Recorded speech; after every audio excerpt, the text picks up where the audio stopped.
Good morning, day 7. We are moving from Dingboche and we are moving up to Lobouche to an altitude of 4.9? 4.9.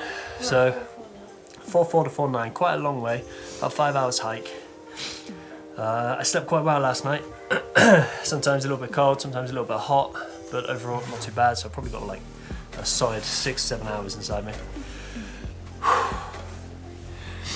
Still running out of breath. Every so often I have to stop and take deep breaths, and I'm farting like a trooper. But there is one thing I want to show you before we leave Dingboche. Yesterday I said the toilet was shared between us two and our friends next door, so the 4 of us. It's a Western toilet with a Nepalese flush, but have a look at this. Oh, don't show them that, that's gross. Only from afar.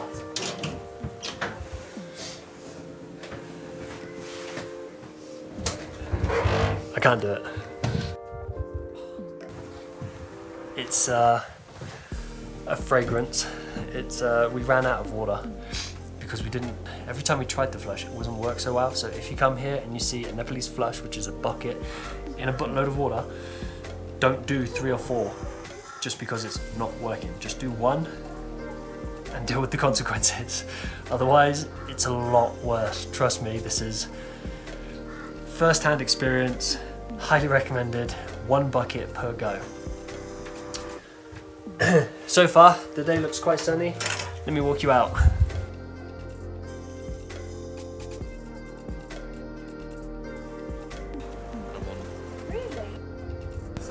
That's a view. You'll get me to the tea house, I think. Everybody else's batteries died, and somehow Nick has done 4 days with no charge. Yeah, so that was the view. Absolutely stunning. The clouds aren't rolling in. Oh, in fact, let me show you this.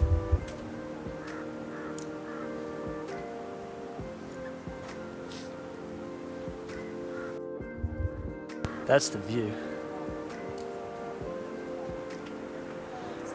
The valley looks like it's got an ocean full of cloud that's slowly going to sweep up this way, no doubt. But we're just above it. On altitude level, we're just above the cloud level. So hopefully as we continue up a little bit more, we'll get some good shots today. So let's make a start, shall we? That's beautiful. We've just walked over the crest, just past Dingboche. We're about to continue on a pretty gradual gradient now. It's hard-packed mud with rock and stone, as you would expect up on a mountain ridge. But unfortunately, this is also rolling in. No footage today. You can barely see anything, 100 feet in front of you maybe, and by the looks of things it's going to get a lot worse. So we'll see. Could be another cloudy day with no sun, but you know, at least it's not raining.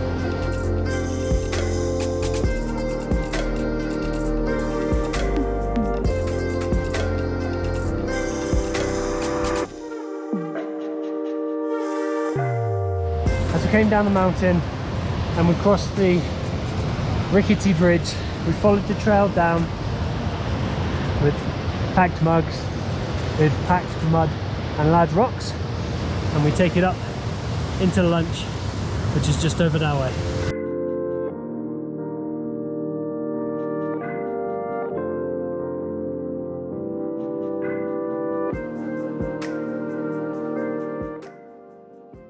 At 4,480 meters between Dingboche and Lobouche, you will come across a pass called Dougla Pass.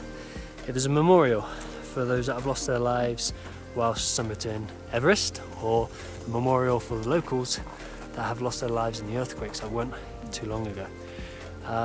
Drupa told us but there's about 1,000 different burial sites here, so take a look at this.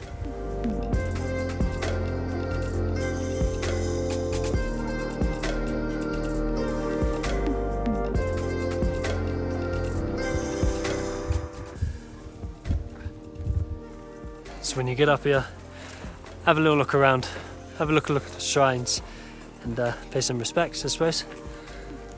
Some of them are as young as 20 years old, which is wild.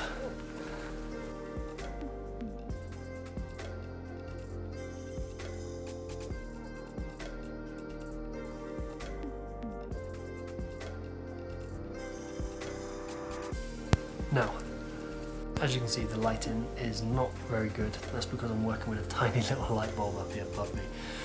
We're blind the camera. We completed day 7. It was pretty uneventful. The clouds rolled in and ruined all of the views. After Dougal Pass, it was pretty straightforward. Just home run straight in. The ground was just solid mud. Not a lot to really report for day 7. It was a very easy day in a physical sense. If you are suffering from altitude sickness, your headache starts to stretch across here, possibly down to the back of your neck, you need to start thinking about resting.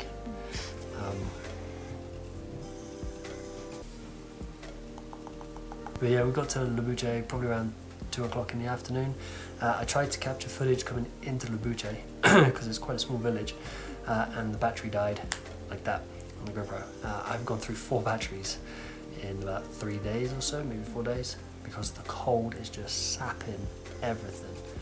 So make sure you've got enough battery to do what you want to do, or you've got to pay the cost. I paid about 1,000 rupees tonight to charge all 3 of my batteries, which as of 22 is about 6 quid. So it's not too bad. Thankfully it didn't rain today. Tiny little bit of a drizzle, but nothing important. It got noticeably colder as the day went on. Tomorrow is actually Everest Base Camp for day 8, which feels unreal. It doesn't feel like we've been hiking long enough to get to base camp. And we've leveled up one of our gear. Better waterproofs, thicker wind blocks for our neck. I found that my thin wind block, although it's great to breathe through, it's not very good for blocking the cold wind on the back of the neck. We're staying in a tea house called Oxygen Restaurant, something along those lines. It's actually really good. The rooms are like all the other rooms, they're square with 2 beds. But the beds are pretty comfortable, relatively large, good blankets, good pillows. It'd be warm enough where we don't need a sleeping bag, which is quite good. Better than yesterday's. Toilets are Western toilets with a Nepalese flush, but they actually work. And the best thing is that you can top up the damn water barrel if you use all the water. So no matter what kind of afternoon you have, you can tidy up. Everything's solar panel. It will cost if you want to charge your phone. My solar panels that I have are really good, but with the clouds rolling through all the time, it's just screwing me over. Nick and UJ are just smashing it. They're beasts, a pair of them. They got here like an hour before we did, but Emma's suffering a little bit from altitude sickness with the headaches, but she seems to be recovering quite well after a nap. So if in doubt, maybe have a little nap and see how you feel after. I think that's all for day 7. I'm hoping day 8's going to be a long day. I think it's about 3 hours from here to Gorak-Shep, and then from Gorak-Shep to base camp is only about 2.5 hours. But the route looks a lot more interesting. It doesn't look so necessarily just flat packed mud or rock or boulders. We got to climb over some things and a bit up and down across some bridges. So I'm hoping to get some good footage tomorrow, show you what the last leg's like. Everything today has been pretty consistent and pretty easy. Not a day to be worried about, even though it's a bit of a climb.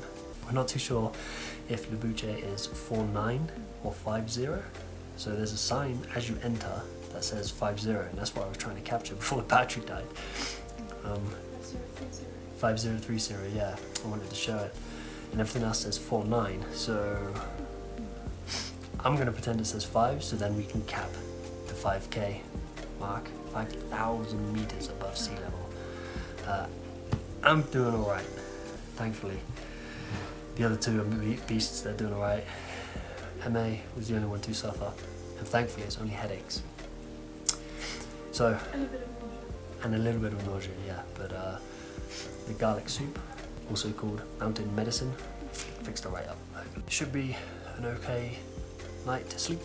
Our guide has given us the heads up that you might every so often because the oxygen levels are starting to get lower and lower, but I don't know, I'll let you know how the sleeping was tomorrow, and I'll talk about the gear tomorrow, but it's been a long day, it's been a good hike, I think I'm ready for some sleep. So, catch you for day 8 and base camp.